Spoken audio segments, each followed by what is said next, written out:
Okay, Rich, we've already done a couple of sessions on the two things you mentioned ahead of time. So, yeah, what else? Anything in your life not perfect, we can sort out in the next 10 minutes. So things that I might not do that are not perfect. Eating. Okay. Coping strategy around food. Great. Too high, too low, eat. Okay, so I've been working on this one myself. It sounds like you're identifying triggers for it already. Yeah. So the different approaches to like dieting and stuff, right? Or healthy eating, mostly they're cognitive. So most people decide, right, I'm going to be a vegan, I'm going to be paleo, or I'm going to eat between these hours or not between these hours. And essentially it's a sort of mental decision. And the problem with that is your body, well, you tell me, what's the problem with that? Your body goes, oh, but I like Twixes. Yeah. Your body says you like certain things, or it says, what about the emotional side of eating? Is that something you've identified? Yeah, it's interesting because Mum used to feed us loads of white bread to shut us up after school. Okay. So that sort of white bread carbohydrate load sort of then links to the be quiet, be good. Okay, and your mother's giving you it, so imagine it's a sort of nourishing sort of. So food is love is a really common one. Some people eat when they're lonely. The ones I've identified in myself, and tell me if you relate, when I'm exhausted just from overwork. Sometimes I reward myself, like I've had a really hard day, so I'm going to eat this huge meal. Yeah, or a really good day. Or a really good day. I'm celebrating, so fuck it. Yeah. Okay. And what are some of the others? Exhaustion, loneliness, that'll be another one. Stress. Just like, I'm stressed, this is a de-stressor. Yeah. Gives you that little chemical hit, yeah? And I think the first thing to understand is we've evolved to be greedy, basically. Because think of an animal, if it overate, it probably wouldn't die. If it starved, it would. Okay, so this is just how we've evolved. We've got biochemistry, which is set up to want high fat, high sugar, and now we're in this weird modern environment where, I think our ancestors were in an environment where like a berry was the most sugary thing, and now we've got Twixes, right? So it's like, it's quite a difficult environment to be in, yeah? And one thing is just removing different stimuli around you, but I think there's levels you can look at this, and unless people look at the level of really tuning into themselves, it never gets any better, because they just cognitively tell themselves one thing, and then the body always wins. Right? The body always just goes, fuck you, I'm tired, we're having a Twix. Yeah? Okay, so first thing is actually to realize how hungry you are. Now this might sound strange, but most people don't really tune into that. No. Right? So like right now, if you close your eyes, maybe feel the center of your body. On a scale of 1 to 10, how hungry are you? 0. Definitely 0? Definitely 0. So 0 would be, you'd actually be ill if you ate. Okay. 2 or 3 tops. Okay, great. So getting a bit more refined about your level of hunger. Yeah, and sometimes for example, I have a thing, if I get to a 10, all bets are off. Yes. Okay, whereas if I choose, like yesterday lunch, I chose it after filming, I wasn't totally hungry, I was like an 8, I was able to pick a pretty good meal. Yeah. So choosing a meal when you get to an 8. So what I would recommend is set an alarm on your phone 5 times a day, I'll remind you at the end, just to tune into your hunger level. So tuning into your hunger level 5 times a day, so you actually get more refined. Because then you said 0, but then you went actually to 2 or 3.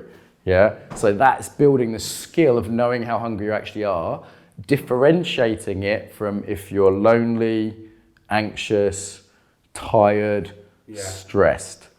Sometimes it's hungry, angry, lonely, tired, or hungry, anxious, lonely, tired. Okay. And then actually differentiating those things and going, okay, I'm a 6 hungry, but I'm a 10 lonely. So they don't find someone to play with opposed to go and eat 10 birds. So people confuse needs, particularly men, I find, actually. So you might, for example, the classic one is a man confusing his need for touch and connection with sex, right? Yeah. And it's like, because normally that's in a package, okay? Same if you always eat with someone, you're confusing the need for connection with eating. With eating, yeah? Oh, that's really powerful, thank you. Yeah, what's the light bulb there? Say a bit more. The mixing needs context. So you've got the really base, must stay alive, eat for calories. I need to stay alive by getting a hug. Yeah. To, I need to stay alive. Hierarchy of needs, right? To, Right? Pleasure is a need, right? So if there's no pleasure in my life, I'll be hungrier. Yeah. If I listen to really good music before I eat less. I'm like, just because it's aesthetically pleasing to me, yeah? I'm not looking for that in my mouth. Yeah. So seeing for other ways to meet the peripheral needs. That's awesome. But you could only do that if you know actually how hungry you are. Because you might need a really big meal. Do you know what I mean? You might be running around all day, you know, oh, actually I'm really hungry, you know. After filming, I always need a big meal. I'm like, well, I'm hungry. So tuning into the hunger, getting used to that, differentiating it from those emotional things, yeah? Yeah. Cool. So that's really cool. That's big. That took me years to work out, and with the help of Audrey Boss from Beyond Chocolate. Thank you, Audrey. Audrey helped me work that out. Recommend Audrey's work. There's a whole sort of no diet movement. It's basically embodiment. One more piece around this, which is what we call pleasure centering. Yeah. So you've heard me do centering. Centering's like when you're in a fight or flight. You when you're in fight or flight, you do centering, and then you're less in flight or flight. Yes. Okay. So fight or flight is what happens when we don't like something. Now, there's another response that's in Buddhism is called grasping. In Western culture, we don't recognize this very well.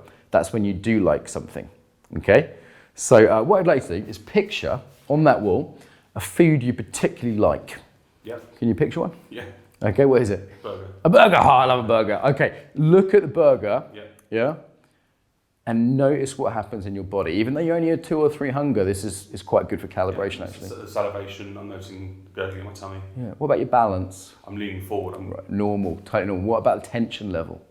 How's your breathing? Well, yeah, my tension, I feel it in my shoulders, and my breathing's moving from tummy up here. Okay. So it's very similar to fight-flight response. Yeah, it's a very, Right? This is okay, so what could you do if you find yourself, you know, tempted, for want of a better word, right? Use the Mark Walsh ABC. The Mark Walsh ABC technique. Okay, so that's, you're looking at the burger, do picture the burger, and we could calibrate this by using a real burger and make it more, you know, at your home you can, a good practice is just for 1 minute before you eat your food, practice this, when you're not super hungry, so it's not torture. Yeah. So it makes sense when you're like a 6. Yeah. Yeah?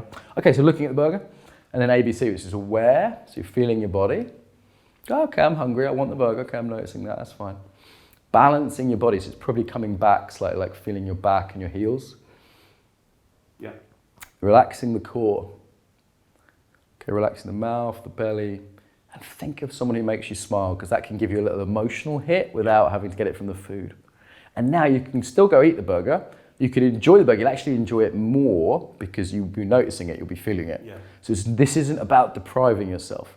It's about eating what you want, when you want, okay, but enjoying it fully rather than, I've got to have it, and then stuffing it down, and you don't even notice you've eaten it. Do you ever do that? Like, you know, waffle it down, and where's it gone? Yeah.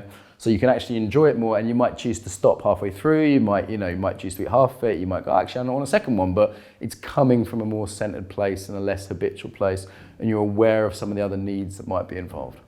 That's awesome, thank you. Okay, that's called pleasure centering. It's the other way of doing centering. And super useful technique for anything that you want. Maybe it's like sexual stuff or money, or, you know, there's loads of ways people could use pleasure centering. Where can you practice that? Everyday food, everyday shopping, every day. Great for shopping, you can feel it in the supermarket. So you might want to put a reminder on your phone for when you go shopping. You know, you probably have that in your diary, right? Or just walking down the street, normally there's food everywhere, advertising. I do it when I go into a shop to buy a bottle of water, and there's like chocolate. I'm like, I feel the urge, breathe, get my water, look at it again, breathe, and leave. Yeah, that's yeah. Yeah? Definitely, thank you. And remember, it's not about depriving yourself. If you're eating a burger, you can use this so you can really enjoy the burger as opposed to being mindlessly waffling it and then you don't even enjoy it. No. Right? So this is the difference between being a connoisseur and an addict. Oh, yeah, I like that, thank you. Yeah? So be more of a connoisseur, enjoy your burgers, I love fucking burgers. Getting rid of all that guilt. You can't just do it top down. No. You have to do it bottom up by tuning into the body, noticing your hunger, noticing the other needs associated with that. Yeah? That's awesome, thank you. Super welcome, Rich. Pleasure, mate. Pleasure. Good work. Thank you. Good work. That's a nice one. That happens to be one of my learning edges at the moment. Often as a coach, that does come up. Yeah, food stuff, you know, really making people, I had to give a bit of a cognitive framework around, you know, what hunger is and the tuning into the body. The reminders on the phone is a really good one. And then pleasure centering, which is just centering, but around what we like rather than what we don't like. You know, absolutely the key things here. So again, it's just, you know, mindfulness-based body work. That could have been applied to money or sex or all sorts of other issues, but food's a classic one. So super sort of common thing to come across.